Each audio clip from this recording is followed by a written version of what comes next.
For joining us this Sunday morning. Bea Martinez with your look at sports. Well, the UTEP football team showcased their new squad in front of 3,000 fans at Sun Bowl Stadium for their spring game. Now, the coaching staff had former Miners and NFL veterans Will Hernandez, who represented Team Orange, and Quentin Demps, who represented Team Blue, as guest coaches for this 2025 spring game. Now, Team Orange struck first, but here's former QB1 Skylar Locklear dishing it to Cam Thomas for a 29-yard touchdown rush.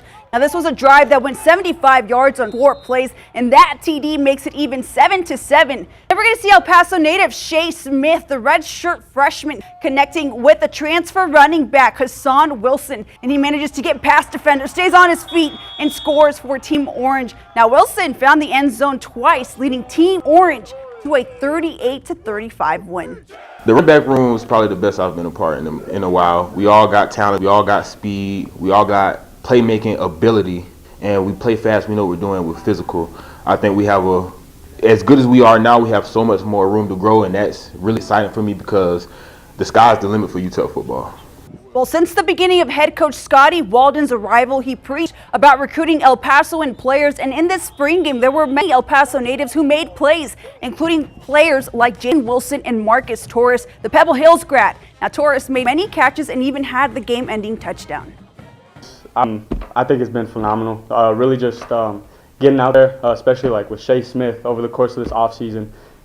We got in our playbook really and just off-season work, lifted with him, and just building more connections and understanding this offense more. And we're going to build on this next offseason we have. I'm so proud of how he's played this whole spring.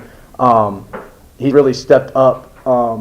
We've had some injuries, we've had some things, and he's stepped up and he's taken his opportunity. And he always wants to learn. He'll always come to the sideline and be like, all right, did I do this right? Would you rather me do this or that? And yeah, I'm super proud of him. He's an awesome guy outside of football as well.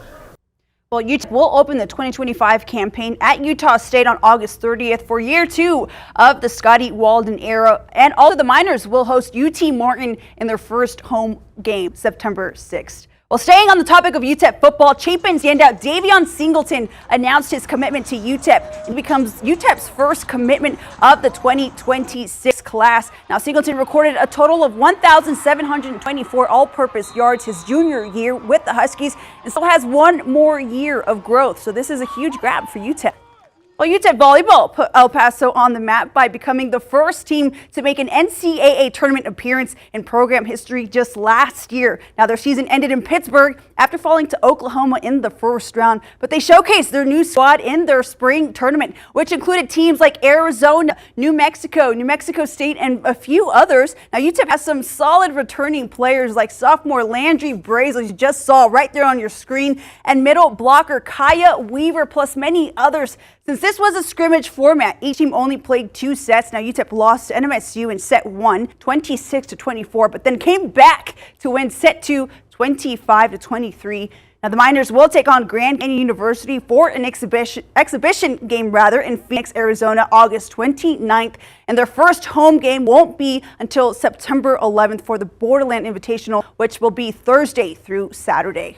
Well, the 89th edition of the Masters is in for a nail-biting Sunday as Rory McIlroy and Bryson DeChambeau are in the final pairing. Now, these two are no strangers. They met in the 2024 U.S. Open, and things didn't turn out in McIlroy's favor, but he has a shot at redemption as he finished 6 under par, while DeChambeau finished 3 under par in round 3. Now, McIlroy needs a green jacket to accomplish a career Grand Slam after winning every other major on the PGA Tour, while DeChambeau is searching for his own first Masters win.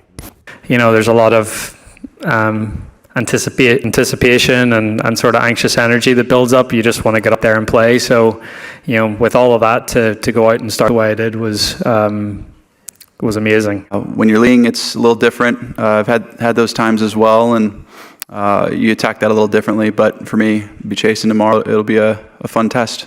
Here comes the Let's lift. do a will tee off in the final pairing today at 12:30 p.m.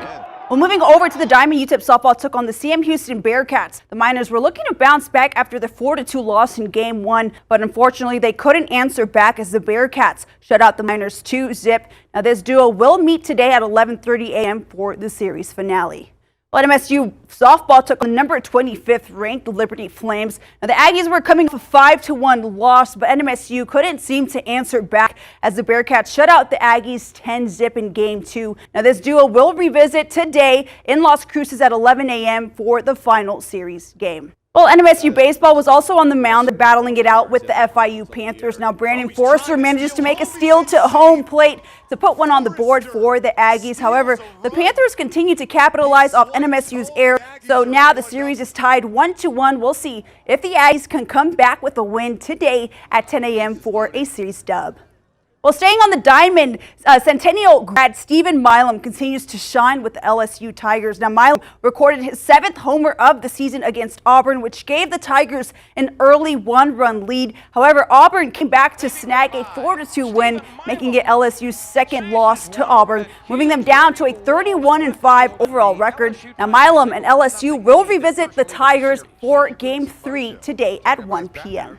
Well, that is your look at sports. Have a great day, everyone, and I'll be back tonight with more.